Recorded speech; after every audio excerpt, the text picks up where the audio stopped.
നമ്മുടെ ഈ സന്ധ്യാദീപം പരിപാടി ധാരാളം പ്രേക്ഷകർ കാണുന്നുണ്ടെന്നാണ് എൻ്റെ അറിവ്. സന്ധ്യാദീപം എന്ന് പറയുമ്പോൾ നമ്മൾ വൈകുന്നേരം വിളക്ക് കത്തിച്ച് നാമം ജപിക്കുന്ന ഒരു ഓർമ്മയാണ് നമുക്കത് കൊണ്ടുവരുന്നത്. ഇപ്പം നമ്മൾ ടി വിയുടെ മുമ്പിൽ ഇരിക്കുകയാണ്, വിളക്ക് കത്തിക്കുകയൊന്നുമല്ല ചെയ്യുന്നത്. പക്ഷേ എങ്കിൽ ആ ദീപം എന്താണ്, എന്തുകൊണ്ട് നമ്മുടെ സംസ്കാരത്തിൽ ദീപത്തിന് ഇത്ര പ്രാധാന്യം വന്നിരിക്കുന്നു? അടുത്ത കാലത്തൊക്കെ ചില വിവാദങ്ങളൊക്കെ ഉണ്ടായല്ലോ, വിളക്ക് കത്തിക്കുന്നത് ചിലർക്ക് ഹറാമാണ്, ചിലർക്കത് പാടില്ല, അങ്ങനെ ചില പ്രശ്നങ്ങളൊക്കെ വന്നു. അപ്പോൾ ഈ ചർച്ചകളൊക്കെ വരുമ്പോഴും എന്തിനാണ് നമ്മൾ ഈ വിളക്ക് കത്തിക്കുന്നത്? പണ്ട് നമുക്ക് വൈദ്യുതി ഒന്നും ഉണ്ടായിരുന്നില്ല, അന്ന് നിലവിളക്കിനെ ആശ്രയിക്കേണ്ടിയിരുന്നു വെളിച്ചത്തിന് വേണ്ടിയിട്ട്. പക്ഷെ ഇന്ന് നമുക്ക് നല്ല ബൾബും ലൈറ്റൊക്കെ ഉണ്ട്, LED ലൈറ്റൊക്കെ ഉണ്ട്. അപ്പോൾ പിന്നെ ഈ വിളക്ക് കത്തിക്കേണ്ട ആവശ്യം എന്താണ്? ഒരു പഴയ ആചാരമല്ലേ, അത് തുടരേണ്ട ആവശ്യമുണ്ടോ? അപ്പോൾ ഇങ്ങനെയുള്ള സംശയങ്ങൾ ആർക്കാണെങ്കിലും തോന്നാവുന്നതേ ഉള്ളൂ. പഴയ ആൾക്കാർ പറയാറുണ്ട്, സന്ധ്യയ്ക്ക് വിളക്ക് തെളിക്കാത്ത വീട്ടിൽ ഐശ്വര്യലക്ഷ്മിയുടെ സാന്നിധ്യം ഉണ്ടാവില്ല എന്ന് പറയാറുണ്ട്. ഇപ്പോൾ വാസ്തവത്തിൽ എല്ലാ വീടുകളിലും നിറച്ച് ഇലക്ട്രിക് കണക്ഷനൊക്കെ കിട്ടിയ സ്ഥിതിക്ക് ഇവിടെ ഇലക്ട്രിസിറ്റിയുടെ പ്രകാശം, വൈദ്യുത പ്രകാശം എല്ലാ വീടുകളിലും പ്രഭാപൂരിതമാക്കുന്നുണ്ട്. ഇപ്പോൾ പുറമേ നമുക്ക് ഇരുട്ട് കണ്ടെത്താൻ പ്രയാസമാണ്. ആ ഇരുട്ടെല്ലാം പക്ഷേ ഇപ്പം നമ്മുടെയൊക്കെ മനസ്സുകളിലേക്കാണ് ഓടി ഒളിച്ചിരിക്കുന്നത്. പല പ്രഭാപൂരിതമായ വീടുകളിലും അവിടുത്തെ നിലവിളക്ക് ക്ലാവ് പിടിച്ച് പൊടി പിടിച്ച് ഏതെങ്കിലും മൂലയിൽ കിടപ്പുണ്ടായിരിക്കും. അതൊക്കെ നമ്മുടെ ഒരു വലിയ സംസ്കാരത്തിൻ്റെ മൂല്യച്യുതിയാണ് കാണിക്കുന്നത്. അപ്പോൾ അതിനെ നമ്മൾ എന്തിന് ഈ വിളക്ക് നമ്മൾ തെളിക്കണം, എന്താണ് അതുകൊണ്ട് നമുക്ക് പ്രയോജനമുള്ളത്, ആവശ്യമുണ്ടോ ആവശ്യമില്ലയോ, ഈ കാര്യങ്ങളൊക്കെ നമ്മളൊന്ന് ചിന്തിക്കുന്നത് നന്നായിരിക്കും. ഭാരതത്തിനെ സംബന്ധിച്ചോളം ദീപനാളം എന്ന് പറയുന്നത്, അല്ലെ അഗ്നി എന്ന് പറയുന്നത്, വെളിച്ചം എന്ന് പറയുന്നത് ഒരു ജ്ഞാനത്തിൻ്റെ പര്യായമായിട്ടാണ് നമ്മൾ കണ്ടുവന്നിട്ടുള്ളത്, അറിവിൻ്റെ പര്യായമായിട്ട്. അറിവ് പ്രകാശിക്കുന്നു, പ്രകാശിപ്പിക്കുന്നു. അതുപോലെ ദീപവും സ്വയം പ്രകാശിക്കുന്നു, മറ്റുള്ള വസ്തുക്കളെ പ്രകാശിപ്പിക്കുകയും ചെയ്യും. അപ്പോൾ അതുകൊണ്ട് ആ പ്രതീകം എന്നുള്ള നിലയ്ക്കാണ് ദീപത്തിന് ഏറ്റവും അധികം പ്രാധാന്യമുള്ളത്. നമ്മൾ ഈ നിലവിളക്ക് കത്തിക്കുന്നത് തീർച്ചയായിട്ടും ഈശ്വരന് വെളിച്ചം കൊടുക്കാനല്ല. ഈശ്വരൻ അങ്ങനെ ഇരുട്ടത്തിരിക്കുന്ന ആളൊന്നുമല്ല. നമ്മളൊരു വിളക്ക് കത്തിച്ചിട്ട് അദ്ദേഹം വെളിച്ചത്തിരുന്നോട്ടെ എന്ന് വിചാരിക്കുക. അദ്ദേഹം പ്രകാശത്തിനും പ്രകാശമാകുന്ന ചൈതന്യമാണ്. അപ്പോൾ ആ പ്രകാശത്തിനും പ്രകാശത്തിനുള്ള ചൈതന്യത്തെ നമ്മുടെ നിലവിളക്ക് കൊണ്ടൊരു പ്രയോജനമില്ല. അപ്പോൾ നമുക്ക് വേണ്ടിയിട്ടാണ് നമ്മൾ നിലവിളക്ക് കത്തിക്കുന്നത്, നമുക്ക് വേണ്ടിയിട്ടാണ് നമ്മൾ ദീപം തെളിക്കുന്നത്.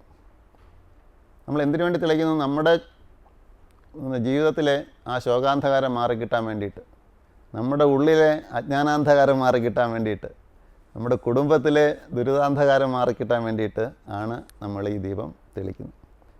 അപ്പോൾ ആ ബോധത്തോടു കൂടി നമ്മൾ ഈ കർമ്മം ചെയ്യുമ്പോഴാണ്, മാത്രമല്ല നമ്മൾ ശുദ്ധ സങ്കല്പത്തോടൊരു കർമ്മം ചെയ്യുമ്പോഴാണ്, ഒരു മന്ത്രജപത്തോടു കൂടി കർമ്മം ചെയ്യുമ്പോഴാണ്, പ്രാർത്ഥനയോടൊരു കർമ്മം ചെയ്യുമ്പോഴാണ് അതൊരു പൂജയായിട്ട് മാറുന്നത്. നമ്മളിപ്പോൾ ഒരു ചടങ്ങിന് പൂജാമുറിയിൽ അല്ലെ പൂജാസ്ഥാനത്ത് ഒരു നിലവിളക്ക് കത്തിച്ച് വയ്ക്കുന്നു, അതിനെക്കുറിച്ച് മറക്കുന്നു. അതിൻ്റെ പിന്നിൽ നമുക്കൊരു സങ്കല്പവും ഇല്ല, ഒരു പ്രാർത്ഥനയില്ല, അല്ലെങ്കിൽ ഒരു മന്ത്രജപവും ഇല്ല, ഒന്നുമില്ല. അപ്പോൾ അത് ശരിയായിട്ട് ഫലം തരത്തില്ല. അപ്പോൾ നമ്മൾ ഏത് കർമ്മം ശരിയായ ഫലം തരണമെങ്കിലും അതിൻ്റെ പിന്നിൽ സങ്കല്പം ശുദ്ധമായിരിക്കണം, വ്യക്തമായിരിക്കും. ഇപ്പോൾ ഒരേ കത്തി കൊണ്ട് ഡോക്ടർ ഒരു രോഗിയെ കീറിമുറിച്ച് ശസ്ത്രക്രിയ ചെയ്ത് രക്ഷിക്കുന്നു, ജീവൻ രക്ഷിക്കുന്നു. അതേ കത്തി കൊണ്ടൊരു കൊലയാളിക്ക് ആ വ്യക്തിയെ കൊല്ലുകയും ചെയ്യും. അപ്പോൾ ഡോക്ടറുടെ ലക്ഷ്യം എന്താണ്, സങ്കല്പം എന്താണ്? ഈ കർമ്മം ചെയ്യാൻ പോകുന്നതിന് മുമ്പേ, കത്തിയെടുത്ത് ശരീരം കീറുന്നതിന് മുമ്പേ ഈ കത്തി കൊണ്ട് ശരീരം കീറുമ്പോൾ ഈ വ്യക്തിയെ രക്ഷിക്കണം എന്നുള്ള സങ്കല്പത്തിലൂടെയാണ് ചെയ്യുന്നത്. കൊലയാളി എന്ത് ലക്ഷ്യത്തിലൂടെയാണ്, എന്ത് സങ്കല്പത്തിലൂടെയാണ് കത്തി കയ്യിലെടുത്ത് രക്ഷിക്കണം എന്ന് വിചാരിച്ചിട്ടാണ്? അല്ല. അപ്പോൾ ആ സങ്കല്പത്തിൻ്റെ വ്യത്യാസം അനുസരിച്ചിട്ട് കർമ്മത്തിൻ്റെ ഫലത്തിനും വ്യത്യാസം വരും. അപ്പോൾ അതുപോലെ നമ്മൾ ഈ വിളക്ക് കത്തിക്കുമ്പോൾ നമുക്ക് ആദ്യം ഒരു ശുദ്ധമായ സങ്കല്പം വേണം. നമ്മുടെ ജീവിതത്തിലെ അന്ധകാരം മാറാൻ വേണ്ടിയിട്ടാണ് എന്നുള്ളൊരു സങ്കല്പം നമുക്കുണ്ടാവണം.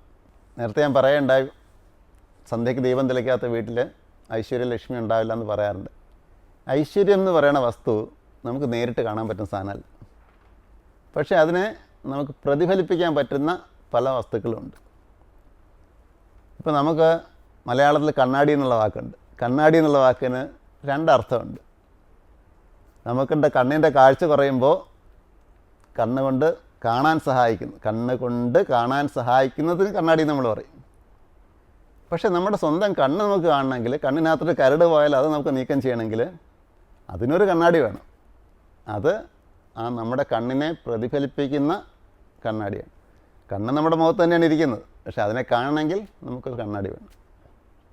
അപ്പോൾ അതേപോലെ ഐശ്വര്യത്തിൻ്റെ ഒരു ദർപ്പണമാണ്, ഒരു കുടുംബത്തിലെ ഐശ്വര്യത്തിൻ്റെ ദർപ്പണമാണ് ആ വീട്ടിലെ നിലവിളക്ക്, സന്ധ്യാദീപം. നമ്മുടെ ഗുരു എന്ന് പറയുന്നത് നമ്മൾ സാറിന് പറയേണ്ടത് ആത്മാവിൻ്റെ ദർപ്പണമാണെന്ന് പറയാറുണ്ട്. നമുക്കാർക്കും നമ്മുടെ ഉള്ളിൽ ചൈതന്യം ഉണ്ടെന്നറിയാം. പക്ഷേ ആ ചൈതന്യത്തിൻ്റെ സ്വരൂപം എന്താണ്? നമ്മുടെ കണ്ണിലെ കരട് നമുക്ക് സ്വയം നീക്കണമെങ്കിൽ എങ്ങനെയാണോ പുറമേ ഒരു കണ്ണാടി ആവശ്യമായത്, അതുപോലെ നമ്മുടെ ഉള്ളിലെ ആത്മശുദ്ധീകരണത്തിന്, ആത്മചൈതന്യം വികസിപ്പിക്കാൻ വേണ്ടിയിട്ട് നമുക്കൊരു ഗുരുവിൻ്റെ ആവശ്യമുണ്ട്. ആ ഗുരുവിൽ കൂടി നമ്മൾ കാണുന്നത് നമ്മളിലെ കുറവുകളാണ്. ഗുരുവിൻ്റെ കുറവ് കാണാൻ നമ്മളൊക്കെ സാധാരണ ചെയ്യുന്നത് ഗുരുക്കന്മാരുടെ കുറവ് എന്തൊക്കെ ഉണ്ടെന്ന് നോക്കുകയാണ്. അതിനെക്കുറിച്ചാണ് ചർച്ചകളൊക്കെ നടക്കുന്നത്. ആധ്യാത്മിക ഗുരുക്കന്മാരെ കുറിച്ചിട്ട് അവരുടെ കുറ്റങ്ങൾ എന്തുണ്ട്, കുറവുണ്ടെന്നുള്ളത് നമ്മൾ നോക്കുന്നത്.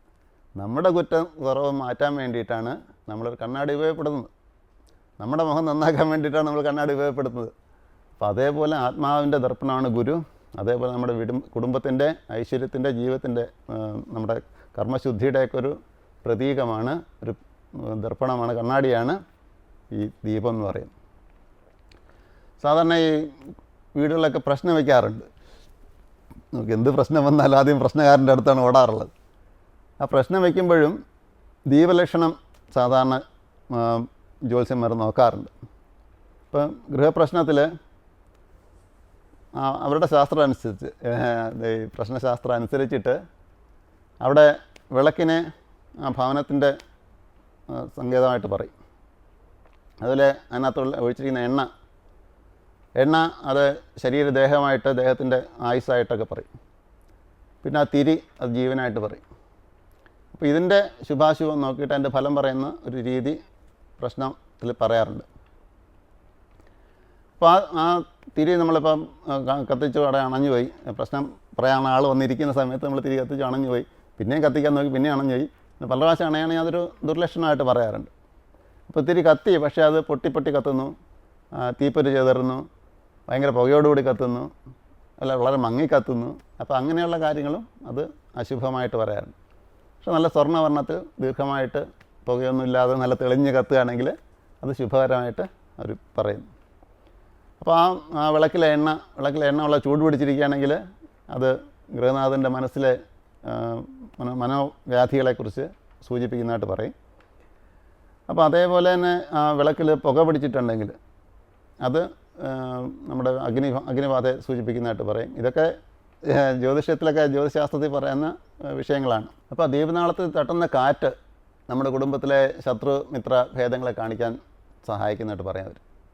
അപ്പോൾ വളരെ മൃദുവായ കാറ്റാണ് തട്ടുന്നത്, ദീപം വളരെ മെല്ലെ ഇളകുന്നുള്ളൂ. അങ്ങനെയാണെങ്കിൽ നമുക്ക് ഒരു മിത്രങ്ങളുടെ സഹായം ഉണ്ടെന്നർത്ഥം. അതേസമയം പരുഷമായ കാറ്റാണ്, ദീപം കാറ്റത്ത് എപ്പോഴും അണഞ്ഞു പോകാൻ തോന്നുന്നു, അങ്ങനെ ഒരുപാട് ശത്രുക്കളുടെ ശത്രുബാധയുണ്ട്. അപ്പം ഇങ്ങനെയൊക്കെ പറയും. അപ്പോൾ ഇതൊക്കെ നമ്മുടെ ജീവിതത്തിൽ നമ്മൾ വിളക്ക് കത്തിക്കുമ്പോഴൊക്കെ ഇങ്ങനെയൊക്കെ ചിന്തിക്കാൻ പോയി കഴിഞ്ഞാൽ ഒരു അന്തം ഉണ്ടാവില്ല. ഇത് പ്രശ്ന സമയത്ത് പ്രശ്നകാരൻ മുൻ സങ്കല്പത്തോടു കൂടി ഇങ്ങനെയൊക്കെ കാണുകയാണെങ്കിൽ ഇങ്ങനെയാണ് ഫലം എന്നുള്ള ഒരു ദൃഢസങ്കല്പം വ്യക്തിയുടെ ജീവിതത്തിലെ അനുഭവങ്ങളിൽ നിന്നുണ്ട്. അതുകൊണ്ട് ആ ലക്ഷണം വെച്ചിട്ടാണ് അദ്ദേഹം പറയുന്നത്, ആ പ്രശ്ന സമയത്ത് മാത്രമേ ഇതൊക്കെ ബാധകമാകാറുള്ളൂ. അല്ല നമ്മളൊരു പ്രാവശ്യം വിളക്ക് കത്തിച്ച് അണഞ്ഞു അയ്യോ എന്തോ അശുഭം സംഭവിക്കാൻ പോകുന്നു അങ്ങനെ വിചാരിക്കേണ്ട ആവശ്യമില്ല.